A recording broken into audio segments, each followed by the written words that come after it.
প্রিয় দর্শক, শুভেচ্ছা সহ শুরু করছি UCB to the point. To the পয়েন্টে আমি আজ আপনাদের সঙ্গে আছি রিজভী নওয়াজ, আর আমার সঙ্গে একজন বিশিষ্ট মানুষ রয়েছেন। তার আসলে পরিচয় দরকার নেই, তারপর আমি নামটা বলতে হয় অনুষ্ঠানের যে খাতিরে। নুরুল হক নূর, সাবেক ভিপি, ঢাকা বিশ্ববিদ্যালয়ের কেন্দ্রীয় ছাত্র সংসদ, এবং যে 12ই ফেব্রুয়ারি নির্বাচনে তিনি পটুয়াখালী 3 থেকে জাতীয় সংসদ নির্বাচনে বিএনপি জোটের মনোনীত প্রার্থী। উনি ওনার প্রতীক নিয়েই লড়ছেন। জনাব নূর, আপনাকে স্বাগত জানাচ্ছি চ্যানেল আই স্টুডিওতে আসার জন্য। শুরু করতে চাই আমাদের যে আজকে বিষয়টি, আপনাকে একটু বলে রাখি, ভোট ও জোটের ভবিষ্যৎ। নির্বাচন নিয়ে মানুষের মধ্যে যে উচ্ছ্বাস এবং একই সঙ্গে উদ্বেগ, দুটো সমানভাবেই এখনও রয়ে গেছে। আমার মনে হয় উচ্ছ্বাসটা দিনে দিনে পাল্লা ভারী হচ্ছে। আপনি এলাকায় যাতায়াত করছেন এবং আপনার এলাকার আমার কাছে মনে হয় যে হেভিওয়েট প্রার্থী আপনি এইবারের নির্বাচনে। মিডিয়ার ফোকাস, মানুষের আগ্রহ রয়েছে। আগে একটু আপনার এলাকার খবর জানতে চাই। বিএনপি জোটের পাশাপাশি আমি ডাকসুর সাবেক ভিপি এবং এখন গণ অধিকার পরিষদের সভাপতি হিসেবে দায়িত্ব পালন করছি। আমাদের রাজনৈতিক দল গণ অধিকার পরিষদ, সংক্ষেপে জিওপি, সেটা ট্রাক প্রতীকে নিবন্ধিত একটি রাজনৈতিক দল। আমি আমার দলের প্রতীক নিয়ে নির্বাচন করছি। এখন হেভিওয়েট কিনা সেটা তো আমি জানি না, সেটা আপনারা সাংবাদিকরা মাঠ পর্যায়ের খোঁজখবর নিলে জানতে পারবেন। তবে আমার এইটুকু কনফিডেন্স আছে বা এটুকু আমি বলতে পারি যে আমার এলাকায় দলমত নির্বিশেষে মানুষের কাছে একটা গ্রহণযোগ্যতা আছে। মানুষ ভালোবাসে, এলাকার ছেলে হিসেবে একটা সম্মানের চোখে দেখে এবং একটা আবেগ আছে। বিশেষ করে ঢাকা বিশ্ববিদ্যালয়ে 28 বছর পরে ডাকসু নির্বাচনে ভিপি হয়েছি এবং তার পরবর্তীতে বাংলাদেশের পেছনের বা পুরাতন যে অতীতের ডাকসুর ভিপি জিএসদের প্রেক্ষাপট দেখলে দেখা যায় যে অনেকে ভিপি জিএস থাকাকালীন সময় মন্ত্রিসভায় চলে গেছে। তো আমারও সুযোগ ছিল অনেক, কিন্তু নীতি নৈতিকতার জায়গা থেকে আমরা অনৈতিক কোনো কাজে আমরা কম্প্রোমাইজ করিনি, বরঞ্চ গণমানুষের অধিকার আদায়ের যে কোনো গণতান্ত্রিক আন্দোলন সংগ্রামে সবসময় সামনে ছিলাম, ফাইট করেছি, ত্যাগ স্বীকার করেছি, জেলে গিয়েছি। এতে আমার কোনো অপরাধ ছিল না, আমার কোনো ধরনের অন্যায় ছিল না। তারপরেও বরঞ্চ আমার পরিবারের প্রতি অন্যায় হয়েছে, আমার ফ্যামিলি, আমার বাচ্চাদের সাথে, আমার সাথে, এবং নির্মম নিষ্ঠুরভাবে সেই ছাত্র আন্দোলন থেকে শুরু করে অসংখ্যবার লাস্ট রেজিমে হামলার শিকার হয়েছি। এই 5ই আগস্টের পরেও ব্যক্তিগতভাবে কারণ আমি একটা মামলাও দিইনি, কাউকে ওই হামলার জবাবও দিতে যাইনি। এ সমস্ত কারণেও, বিশেষ করে এখনকার এই পরিবর্তিত রাজনৈতিক প্রেক্ষাপটেও যারা পূর্বের বিভিন্ন ধরনের রাজনীতির সাথে সংশ্লিষ্ট ছিল, তারা মনে করে যে এখানে আমি তাদের জন্য সেফ অন্যদের তুলনায়। আর যেহেতু বিএনপির মধ্যে একটি বড় রাজনৈতিক দল ওই আসনে প্রার্থী দেয়নি, সেক্ষেত্রে ওই অ্যাডভান্টেজটা আছে। এবং আরেকটা বড় বিষয় হচ্ছে যে আমার এই পটুয়াখালী 3 গলাচিপা 10 মিনার এই আসনটি মূলত আওয়ামী লীগের অধ্যুষিত, কারণ ওখানে সবসময় আওয়ামী লীগ হয়ে আসছে বিজয়। 50 বছরেও কিন্তু বিএনপি ওখানে উইন করতে পারে নাই। সেই সুবাদে সামগ্রিক প্রেক্ষাপট মিলিয়ে বলা যায় যে ওখানে একটা ভালো অবস্থানে আলহামদুলিল্লাহ আছি। আপনার জন্য অনেক শুভকামনা। ভিপি নূর হিসেবে আপনি অনেক বেশি পরিচিত। যদি আপনি জয়ী হন, আপনি এমপি নূর হিসেবে পরিচিত হবেন। কোনটাকে এনজয় করবেন বা করেন? আসলে ভিপি নূর কিংবা এমপি নূর, এটা কোনোটাই আমি পরিচিত হতে চাই না, এনজয় করতে চাই না। আমি আমার নাম যেটা আছে মানুষ সেটাই ডাকুক, সেটাতে আমি কমফোর্ট ফিল করি। তবে হ্যাঁ, ডাকসুতে 28 বছর ধরে নির্বাচন হয় নাই, এবং বলা চলে বাংলাদেশের রাজনীতি একটা বন্ধ্যাকালীন সময়, কারণ যে সময় স্বাভাবিক রাজনীতির পরিবেশ ছিল না, সেই সময় আমি মানুষের জন্য আন্দোলন সংগ্রাম এবং সকলের পক্ষে কথা বলার কারণে মানে সংক্ষিপ্তভাবে ভিপিনুর মানুষ মনে করেছে যে কি বলবেন, এইটা একটা বোধহয় পদ। ডাকসুর নির্বাচনের পরে বা আমি দেখছি জগন্নাথের নির্বাচন ছাত্র সংসদ হওয়ার পরে বলছে যে অমুকে ভিপিনুর হয়েছে, মানে তাদের মনে করছে এইটা একটা বোধহয় পদ। তো এদিক থেকে এটা ভালো লাগছে। এটা হয় অনেকদিন পরে যে নির্বাচন, এবং সেখানে আপনারা যেভাবে নির্বাচিত হয়েছেন, এটা আসলেই তো একটা মানে নাম হয়ে গেছে এটা। না, এবং এটা তো স্বীকার করতে হবে যে ধরেন আজকের যেই পট পরিবর্তন, রাজনীতিতে তরুণদের যে উত্থান এবং আজকের যে সুযোগ তৈরি হয়েছে, তো পরিষ্কার যে যারা আজকে ফ্রন্ট লাইনে আছে, একসময় ঘরে ঘুমাইতে পারে নাই, তারাই বলে যে খেতে খামারে আইলে বিলে ঘুমাইছে, ধান খেতে, পাট খেতে, বাঁশঝাড়ে, এসব জায়গায় ঘুমাইছে, দেশে থাকতে পারে নাই, ব্যবসা প্রতিষ্ঠানে বসতে পারে নাই। তো আজকে তারা ব্যবসা প্রতিষ্ঠানও চালাচ্ছে, ব্যবসা বাণিজ্য করছে, ইভেন এলাকায় প্রভাব, শক্ত অবস্থান নিয়ে থাকতেছে। তো এই মুভমেন্টে তো আমাদের বড় একটা কন্ট্রিবিউশন ছিল। এবং এটা তো ঠিক যে we are the pioneer of this movement, কারণ কোটা সংস্কার আন্দোলনকে কেন্দ্র করে তো আজকের পট পরিবর্তন। জি। সেই আন্দোলন তো 2018 সালে আমরা সূচনা করেছিলাম। আমরা যদি আন্দোলন না করতাম তাহলে 2018 সালে কোটা সংস্কার আন্দোলন হতো না, নিরাপদ সড়ক আন্দোলন হতো না, এবং আমরা যদি রাজনৈতিকভাবে না আগাতাম আজকের এই যে বিএনপি, জামাত, আওয়ামী লীগের বাইরে, গতানুগতিক রাজনীতির বাইরে যে মানুষ বিকল্প রাজনীতির কথা ভাবতে পারছে, এটাও তো ভাবতে পারতো না। Right, বাংলাদেশের binary-টা সবচেয়ে প্রথম বলা চলে যে মুক্তিযুদ্ধের পরে ছিল জাসদ, আর এই 50 বছর পরে সেটা ছিলাম আমরা গণ অধিকার পরিষদ। একটা প্রতিকূল সময়ে ঢাল তলোয়ারবিহীন একটা যাত্রা শুরু করেছিলাম গণ অধিকার একদম পরিষদ। এই কৃতিত্ব আপনাদের অবশ্যই বাংলাদেশের মানুষ দিবে, কিন্তু আমার একটু আগ্রহ আছে যে এইরকম একটা মানে রাইজিং একটা দল গণ অধিকার পরিষদ, এই মুহূর্তে ধরেন আমি যদি বলি আপনার দলে যারা ছিলেন, আপনার সঙ্গে সংগ্রামেও ছিলেন, আমি জনাব রাশেদের কথা বলতে পারি, সে আপনার দলের সাধারণ সম্পাদক ছিলেন, তিনি এখন বিএনপিতে যোগ দিয়ে নির্বাচন করছেন ধানের শীষ প্রতীক নিয়ে। আপনার দলে রেজা কিবরিয়া যুক্ত ছিলেন, তিনিও এখন বিএনপি থেকে নমিনেশন করছেন। তো এই যে এইরকম একটা প্রেক্ষাপটে এই দলটি আসলে দল হয়ে উঠতে পারলো না কেন?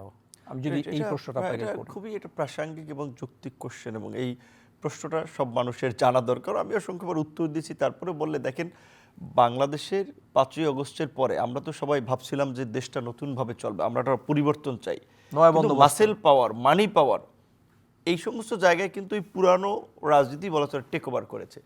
এমনকি ধরেন সবচেয়ে আমাদের যে 3 জন ছাত্র প্রতিনিধি যারা উপদেষ্টাও হয়েছেন, আপনি দেখাতে পারবেন না যে তারা সরকারে থাকাকালীন খুব উল্লেখযোগ্য একটা পরিবর্তন করেছে, যেটা মানুষ খুব আইকনিক হিসেবে গ্রহণ করেছে, এবং মানুষের মুখে মুখে যে না আমাদের একজন এলজিডি উপদেষ্টা ছিলেন, সে এই কাজগুলো করেছেন, যুব ক্রীড়া মন্ত্রণালয়ের দায়িত্ব ছিলেন, এই কাজটা করেছেন, তথ্য সম্প্রচার মন্ত্রণালয় ছিলেন, এই পরিবেশটা করেছেন। উল্লেখযোগ্য খুব বেশি কিছু করতে পারেনি, বরঞ্চ তারাও ওই জাতীয় পার্টি কিংবা বাংলাদেশের কনভেনশনাল ওয়েতে যে ক্ষমতায় থেকে অনেকে যেমন দল বানিয়েছে, তারা একটা দল গঠন করেছে। সেখানে তাদেরকে ঘিরে মানুষের একটা আশা ছিল যে তারা বিকল্প হবে, যেহেতু আমরা হতে পারিনি, সেই বিকল্পটা তারা হবে। তারা কিন্তু সরকারের এত ব্লেসিংস পেয়েও, এত সুযোগ সুবিধা পেয়েও কিন্তু ওইভাবে দাঁড়াতে পারে নাই। শেষ পর্যন্ত জামাতের দিকে, তাদের জামাতকে আশ্রয় করে তাদের রাজনীতি করতে হচ্ছে, কারণ তারা যদি তাদের নিজের মার্কা নির্বাচন করে, নিজ দলের মার্কায়, একটা সিঙ্গেল আসনও জেতার সম্ভাবনা নাই।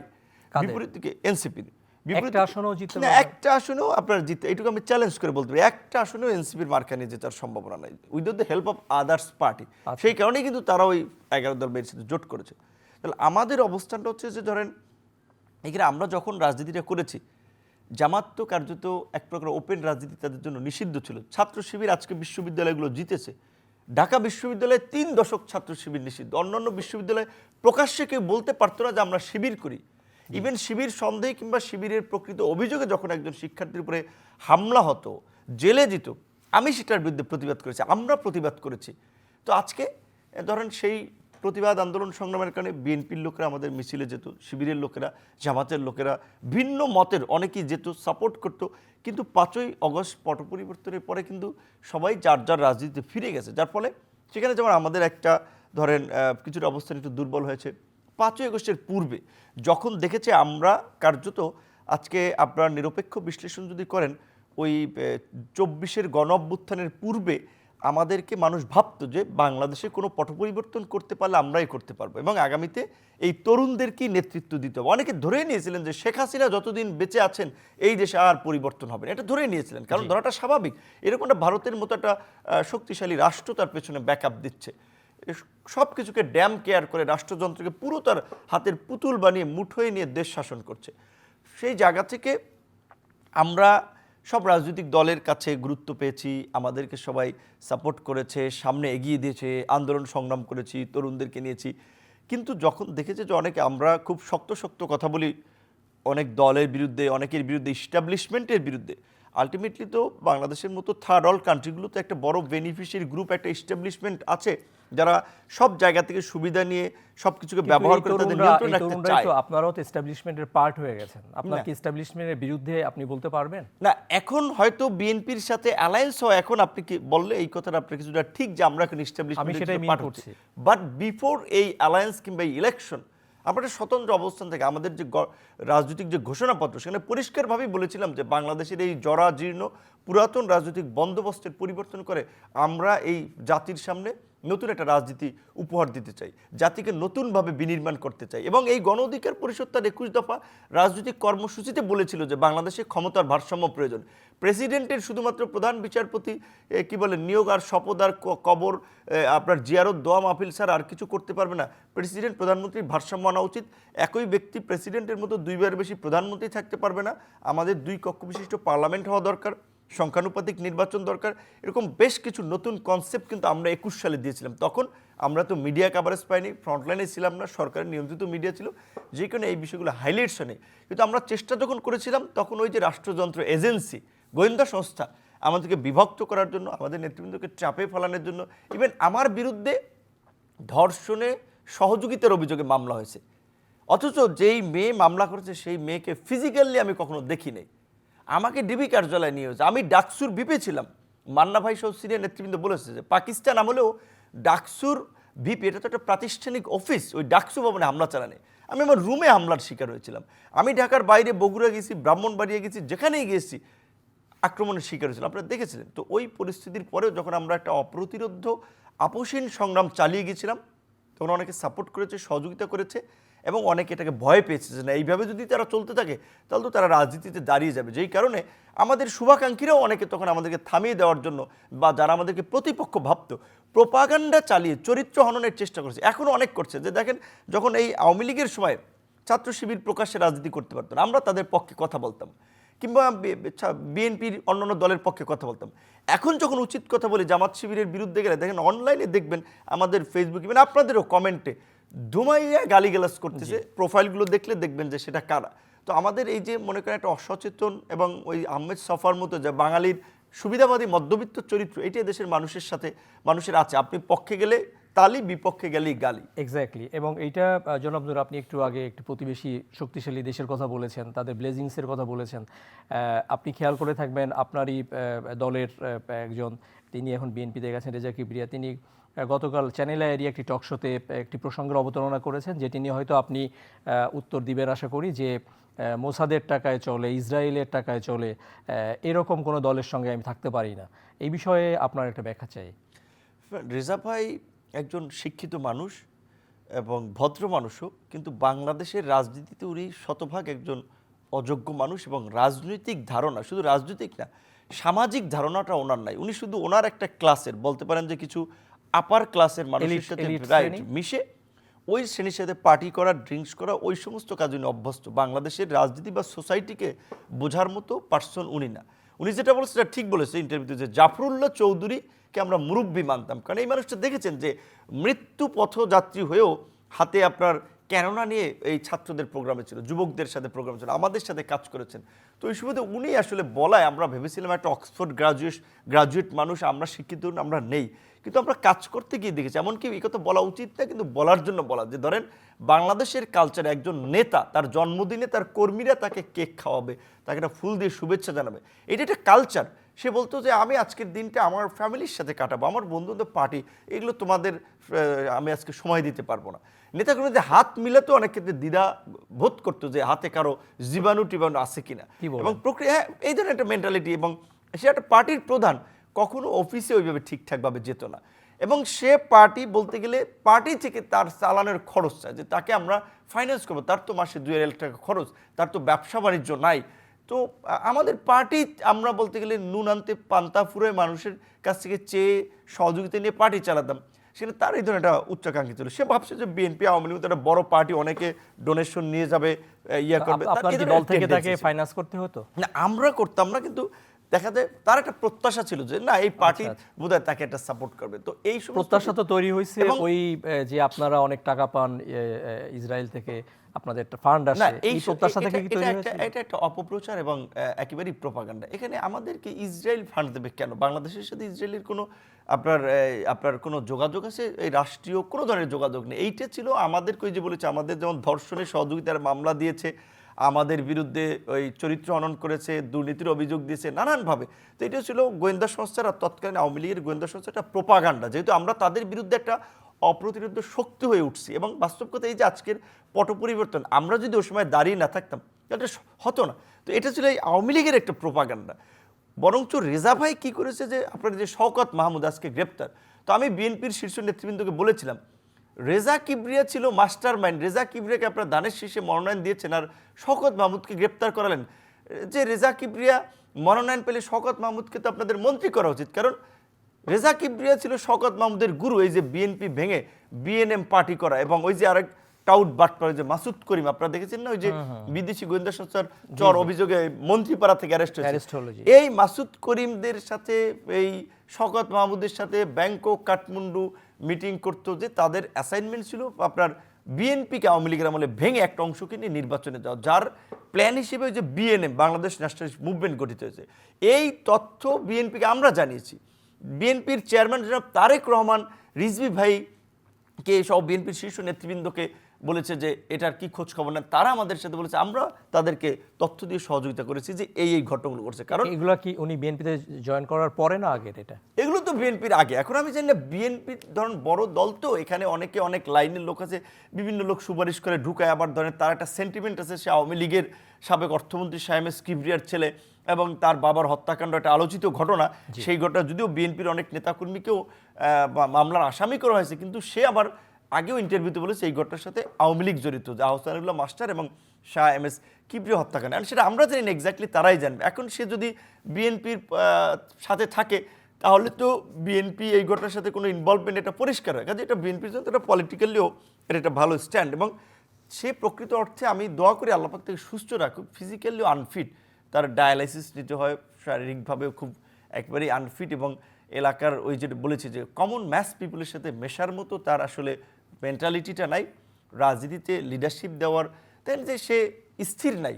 যে প্রথম কয়েক বছরের মধ্যে ডক্টর কামাল হোসেনের মতো লোকের সাথে রাজনীতি হচ্ছে, গণফোরাম সেক্রেটারি ছিলেন, কয়েকদিনের মধ্যে সেখান থেকে বের হয়ে গেলেন, তারপরে গেলেন আমাদের সাথে, ওকে সেখান থেকেও আবার এই ঝামেলা করে ওই বিএনপি ভাঙার এই শওকত মাহমুদের মধ্যে মাসুদ করিম এনাদের ফাঁদে পড়ে আমাদের দলকে ভাঙলেন, বেরিয়ে গেলেন। তারপরে আবার একটা দল করেছেন আম জনতা, ওই যে আমাদের তারেক যেই দলের নেতা, সেখানেও থাকতে পারলেন না, শেষ পর্যন্ত জয়েন করলেন বিএনপিতে। তো ভাই এত মানে ঘুরিয়ে না পেয়েছে, আপনি শুরু থেকে বিএনপিতে জয়েন করতেন। আবার মাঝখানে দেখবেন আমি শুনেছি যেটা জামাতের দিকেও সে যেতে চেয়েছিল, কিন্তু জামাতের কাছ থেকে উনি এর আগে একটা সুবিধা নিয়েছিলেন, আর্থিক সুবিধা, তাই জামাতের মতো জামাতের থেকে উনি সুবিধা নিয়েছিলেন, আর্থিক সুবিধা নিয়েছেন, রাইট। যেসব আমাদের পার্টিতে আমরা জানি না, পরে জানতে পেলাম। তো জামাত ওনাকে খুব বেশি পাত্তা দেয়নি, কারণ জামাত ওনাকে চিনতে পারছে ভালোভাবে। দেখবেন ওনার কমেন্ট আছে যে জামাত সম্পর্কে পজিটিভ কমেন্ট দিয়েছিলেন, যে জামাত ভালো কাজ করে, তাদের মধ্যে চাঁদাবাজি নাই, সততা আছে, আর্থিক সহায়তার বিনিময়ে। এখন এটা উনি জানে আসলে, কারণ যেহেতু কনসালটেন্সি করতে বা এজেন্সি, এই ধরনের লোকের তো স্বাভাবিকভাবে ফাইন্যান্সিয়াল কন্ট্রাক্টেই কাজ করে। তো জামাতের পক্ষে উনি সে সময় বলেছে, এবং আমি যতদূর শুনেছি জামাতে ভিড়তে চেয়েছিল, বাট জামাত থেকে সে রেসপন্সটা পায় না, কারণ জামাত তাকে হ্যাঁ, জামাত তো একটা রেজিমেন্টের দল, একটা আইডিওলজিক্যাল দল, তাদের তো কিছু ন্যূনতম ইথিক্স নিয়ম নীতির জায়গা আছে, একজন লোক গেলেই জামাতে নিয়ে নেবে না, তো যেখানে ওনাকে জামাত নেয়নি। এই যে আপনি ভিপি নূর, সাবেক ভিপি, আপনার কি কোনো সময়ে এরকম ইচ্ছা হয়েছে যে সরাসরি বিএনপিতে যুক্ত হওয়া, আপনার দল ডিসলভ করে বা জামাতে জয়েন করার, বড় একটা দলের টিকিট আপনি তো পেয়েছেন, বাট ওই দলের হয়ে আপনার কি কখনো চেষ্টা করেছেন আপনি?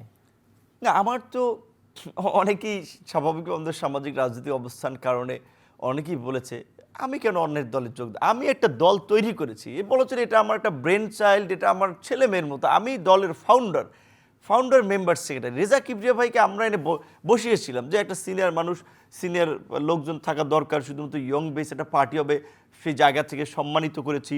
তারপরে আরও অনেককে আমরা এনেছি। এখন পরবর্তীতে সে চলে যাওয়ায় আমরা দেখেছি যে না, ওই যে বলে যে এক গাছের ছাল আরেক গাছের জোড়া লাগে না, তখন চিন্তা হচ্ছে না আমাদের যারা একেবারেই আন্দোলন সংগ্রামের মধ্যে দিয়ে কোর গ্রুপ, এদের মধ্যে থেকেই পার্টির লিডারশিপ থাকুক। যেন কাউন্সিলের মধ্যে দিয়ে আমি সভাপতি নির্বাচিত হয়েছি, এবং এই দলটা হয়তো আপনার ধরেন অবস্থান কম থাকতে পারে, নেতাকর্মী কম থাকতে পারে, বাট সারা বাংলাদেশের মানুষ চেনে এবং একটা পরিচিত অবস্থান আছে, ইতিহাসের একটা পার্ট। সেই দল বিলুপ্ত করে নিঃস্ব করে কেন আমি আরেকটা দলে যোগ জনাব নূর, আমার এই জায়গায় একটা সম্পূরক প্রশ্ন। আপনি গতকাল দেখেছেন যে এবি পার্টির চেয়ারম্যান জনাব মঞ্জু, উনি নাগরিক সংলাপের একটি প্রোগ্রাম ছিল চীনমূর্তি সম্মেলন কেন্দ্রে, সেখানে উনি ক্ষমা চেয়েছেন যে আমরা নতুন দল করেছিলাম আপনাদেরকে আন্দোলনে, আপনাদের ছেলেমেয়েরা মারা গেছে, কিন্তু আমরা এই নয় বন্দোবস্ত ব্যর্থ হয়ে গেছে, আমাদের একটা দায় আছে, আপনারা আমাদের ক্ষমা করবেন কি না। আজকে আপনি যে সব নেতার কথা বলছেন বা যে দলের কথা বললেন, এনসিপির কথা বলেছেন, আপনার নিজের দলটাও আসলে দাঁড়াতে পারে নাই বলে আমার মনে হয় যে আপনার সাধারণ সম্পাদক নাই। হ্যাঁ, আপনারা এখন তো আসলে নুরু সর্বস্ব দল একটা, ভিপি নূরকে বাদ দিলে এই দলে কে আছে? এটা হচ্ছে যে প্রথম কথা হচ্ছে যে আমি যদি ভুল করি তার জন্য আমি ক্ষমা চাইবো, জি। আমি যদি কারোর সাথে অন্যায় করি তার জন্য দুঃখ প্রকাশ করবো, কিন্তু আমি যেটা করিনি সেটার জন্য আমি ক্ষমাও চাবো না, আমার দুঃখ প্রকাশ আমি করব না। প্রথমত আমি রাজনীতিতে ভুল করিনি, আমরা গণ অধিকার পরিষদ ভুল করিনি। আমরা বলবো আমাদের দেশের সোসাইটির ওইভাবে তৈরি হয় নাই বিকল্প কিছু গ্রহণ করার জন্য। সোসাইটির মধ্যে সুবিধাবাদী চরিত্রটাই বেশি, সেটা 5ই আগস্টের আগেও দেখেছি, 5ই আগস্টের পরেও দেখেছি।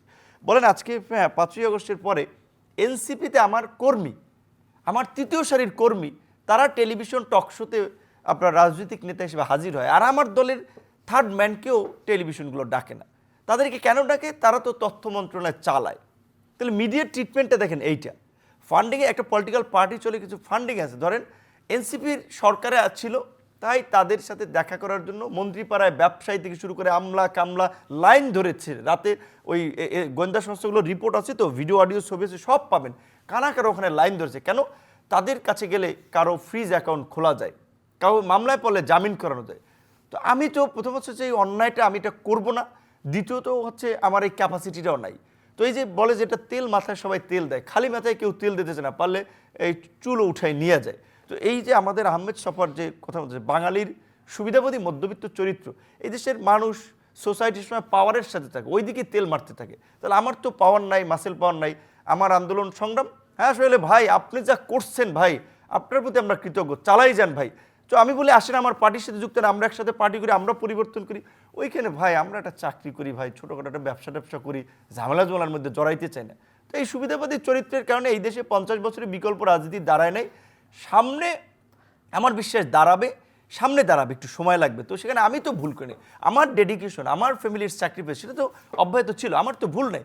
মানুষ গ্রহণ করতে পারে না, মানুষ চিনতে পারে না, কারণ ওই যে বলে আপনার স্বাভাবিকভাবে যদি শেখ মুজিবুর রহমানের মতো মানুষকে আপনার এই দেশের মানুষ নেতা বানিয়েছিল, জাতির পিতা বানিয়ে হিরো বানিয়েছিল, আবার তাকে কিল করেছে না, শেখ মুজিবকে জেলে দেওয়া যেত, তার বিরুদ্ধে গণ আন্দোলন করা যেত, কিন্তু তাকে হত্যা করা এটা একটা নির্মম নিষ্ঠুরতার পরিচয়। সো তাহলে এইখানকার মানুষের যে মেন্টালিটি, কোটা সংস্কার আন্দোলন আমরা করেছিলাম কাদের জন্য? বিশ্ববিদ্যালয়ের ছাত্ররা বিসিএস যে চাকরি পাবে। 2018 সালের 30শে জুন আপনাদের চ্যানেলের ফুটেজটাই সবচেয়ে বেশি ভাইরাল হয়েছে। লাইব্রেরির সামনে ফুটবলের মতো আমার ছাত্রলীগের 30 থেকে 40 জন নেতাকর্মী মেরেছিল। ওই লাইব্রেরিতেই 1 থেকে 1,500 শিক্ষার্থীরা পড়তে ছিল। 30 থেকে 40,000 শিক্ষার্থীকে যদি তারা একটা হই হই করে লাইব্রেরি থেকে বের হতো, ছাত্রলীগের নেতাকর্মীরা ক্যাম্পাস ছেড়ে পালিয়ে যেত জুলাইয়ের মতো, কিন্তু তারা তো বের হয় নাই। তাদের এই সুবিধাবাদী চরিত্র, তারা ঝামেলা দেখে আপনার যে কায়দা করে বেঁচে থাকতে চেয়েছে। আবার এটা ঠিক যখন ডাকসুতে 11ই মার্চ ভোটের সুযোগ পেয়েছে তখন তারা গোপনে ভোট দিয়েছে। সুতরাং ওই যে আমাদের দেশের মানুষের গায়ে কাদা না লাগিয়ে পরিশ্রম না করে কিছু করতে চায় সুবিধাবাদী, এই প্রবণতাটা আছে। তো তাহলে এখানে বিকল্প রাজনীতি কেমনে দাঁড়াবে? আমি ফেল করলাম, আমার পরে যারা এসেছে তাদের গ্রহণ করতো, তাদের তো গ্রহণ করতে হবে। সুতরাং সোসাইটিকে তারা কিভাবে গ্রহণ করবে? তারা তো আপনিই বলছেন যে মন্ত্রীপাড়ায় তাদের বাসার রাতে দিনে লাইন পড়ে যেত, তদবির, কমিশন বাণিজ্য, এক ফ্রিজ অ্যাকাউন্ট খোলা যায়। এই কমপ্লেইনগুলো তো যদি হয় তাহলে মানুষ কেন গ্রহণ করবে? সেটা ঠিক আছে, তাদের বিরুদ্ধে হতে পারে, বাট আমি ধরেন এভারেজ আমি আপনাকে বলতে, ভাই আপনি একটা ডাকাইত, আপনি একটা দল কানা লোক, আপনি অসৎ লোক, আমি এভারেজ বলতে পারি।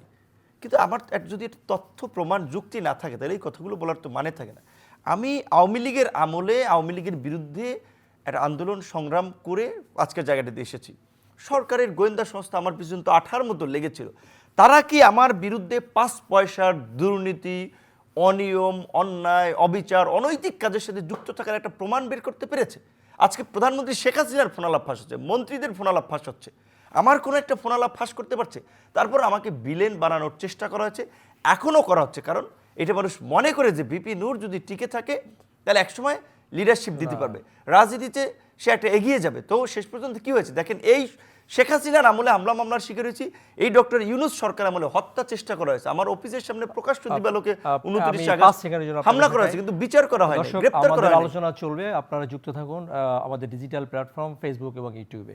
না, আমি যেটা বলছিলাম 29 আগস্ট শেখ হাসিনার যত দোষ, আওয়ামী লীগ ফ্যাসিবাদ, তারা হামলা মামলা করেছে। ইউনূস সরকারের আমলে যে প্রকাশ্যে পুলিশের পোশাক পরিহিত কিছু লোক, আর্মির পোশাক পরিহিত লোকেরা 29শে আগস্ট হামলা করে নাকটা ভেঙে দিল, একটা তথাকথিত বিচার বিভাগীয় তদন্ত কমিশন করেছে। এই প্রশ্নটা আমি আপনার কাছে 30 দিনের সময় দিয়ে এখন পর্যন্ত তো কাউকে গ্রেপ্তার করেনি, বিচার করা হয়নি। তাহলে ডক্টর ইউনূসের সরকারের কর্মকাণ্ড আর শেখ হাসিনার কর্মকাণ্ডের মধ্যে কোথায় পার্থক্য? শেখ হাসিনাও তেমন ঘটনা ঘটলে বলতো হ্যাঁ তদন্ত কমিটি হয়েছে, কোনো অপরাধে কি ছাড় দেওয়া হবে না, এই সমস্ত বোগাস কথাবার্তা বলতো। এই সরকার তো আমাদের সাথে তাই করলো, তাহলে কেন আমাদের সাথে করছে? কেন আমরা টার্গেট, আমরা কি সবাই ভবিষ্যতের জায়গাতে আমরা ফ্যাসিজমকে আমরা কি মনে প্রাণে ধারণ করি? এটা তো বা ক্ষমতায় গেলে কি ফ্যাসিস্ট এই দেশের মানুষের রন্ধ্রে রন্ধ্রে দুর্নীতি, অনিয়ম, ক্ষমতার অপব্যবহার, সুবিধাবাদী চরিত্রগুলো ঢুকে গেছে। এটা পরিবর্তন করতে সময় লাগবে, হয়তো না আগামী 1 দশকের মধ্যে চেঞ্জ হতে পারে, রাতারাতি এটা চেঞ্জ হবে না আসলে। না মানে আপনি যদি সংসদে যাওয়ার সুযোগ আপনাকে সৃষ্টি করতে দেয়, আপনার কমিটমেন্ট কি?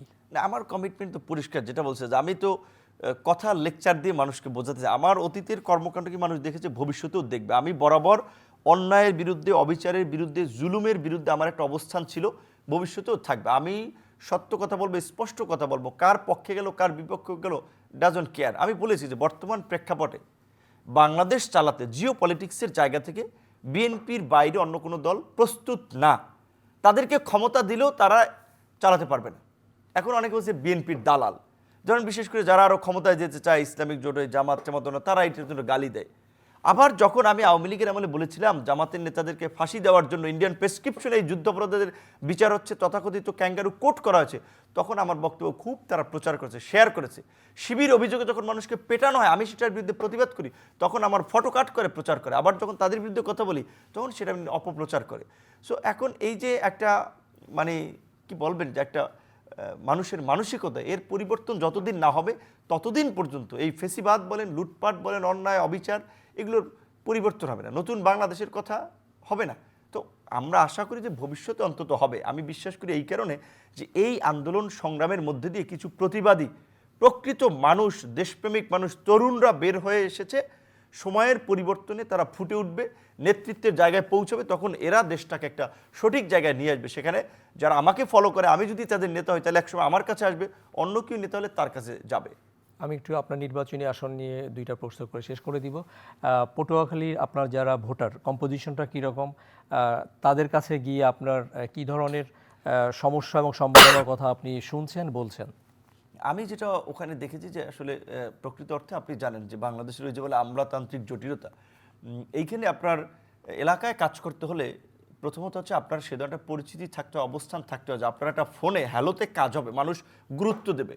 তো আলহামদুলিল্লাহ আমাদের একটা পরিচিতি আছে দেশব্যাপী, জাতীয় পর্যায়ে রাজনীতি করি, সচিব বলেন, এমপি মন্ত্রী বলেন, সবাই চেনে। পরবর্তীতে সরকার গঠন করবে, আমাদেরই তো ফেলো, একসাথে আন্দোলন সংগ্রাম করেছি, কাজেই অন্তত আমি একটা সুপারিশ করলে সেটা তারা বিবেচনা করবে আমার এলাকার প্রশ্নে। তো সেই জায়গাতে আমি যেটা দেখেছি, আমাদের ওই দক্ষিণাঞ্চল এমনি পিছিয়ে, কোনো ইন্ডাস্ট্রি নাই, এখানে অবকাঠামোগত একটা বড় সমস্যা আছে, মানুষের কর্মসংস্থানের ক্ষেত্রে কোনো ইন্ডাস্ট্রি নাই, একটা বড় সমস্যা আছে। কৃষি, মৎস্য, লবণাক্ততা একটা বড় সমস্যা আপনার পেশা। হ্যাঁ, তো এই অ্যাগ্রো বেস কিছু ইন্ডাস্ট্রি করা যায়। গ্রামের ছেলেমেয়েরা দরিদ্র ফ্যামিলিতে থাকার সুবাদে মেধাবী হওয়া সত্ত্বেও তারা অনেকে পড়াশোনার সুযোগ পায় না, ঝরে পড়ে, প্রতিভা ঝরে পড়ে। তো তাদেরকে আমার ব্যক্তিগত উদ্যোগে আমরা ভাবছি একটা ফাউন্ডেশন করে এই সমস্ত মেধাকে, প্রতিভাকে বিকশিত করতে সহায়তা করা। এবং সবচেয়ে বড় এটা হচ্ছে মানুষ স্বাস্থ্যসেবার ক্ষেত্রে এক একটা এলাকা চর, ওই চর থেকে ওই সদর উপজেলা আসতে 2 থেকে 3 ঘন্টা লেগে যায়। তো চিন্তা, একটা মানুষ স্ট্রোক করছে, 2-3 ঘন্টা নিতে নিতে তো সে শেষ।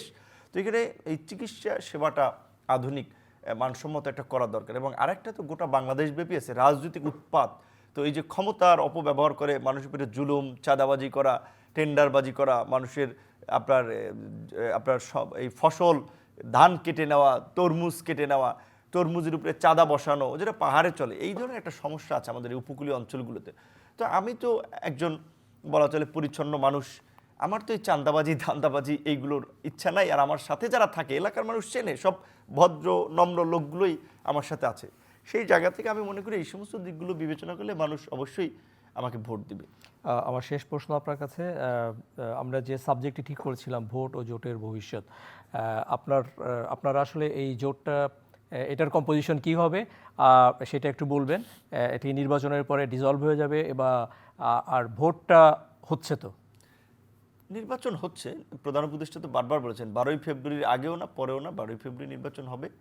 এবং বিশেষ করে আমাদের এতে তো নির্বাচনী জোট, পাশাপাশি আমাদের এই জোটের ফরমেশনটা, এই সম্পর্কটা হঠাৎ করে তৈরি হয়ে যায়, এটা ওই যুগপৎ আন্দোলন থেকেই চলে আসছে।